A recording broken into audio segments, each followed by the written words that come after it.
Hi guys, आशा करछि आपण माने समस्ते भलर थिबे। मु आज काटी जाउछि पाचिला अमृतभंडा। देखंतु भंडाटा बहुत भलर पाचि जाइछि, पूरा पाचि जाइछि, पाचिकी से सड़ी जाइछि। चोपा को आमे भंडा को आमे पूरा क्लीन करतबा, तार चोपा काढी तबा, तार कळा मंजी काढी तबा। काढला परे ताको छोट छोट करके पीस करके काटी तबा। मु छोट छोट पीस करके काटी देइछि। आपको आम पानी देकी भल भाव धोईदेबा।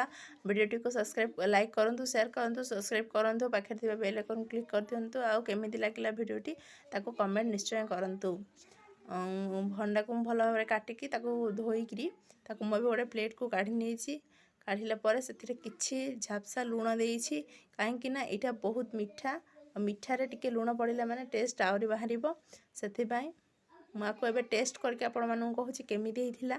आम झील टेस्ट करथिला, बहुत ही टेस्ट थिला, से पूरा बेस्ट थिला। Thank you for watching.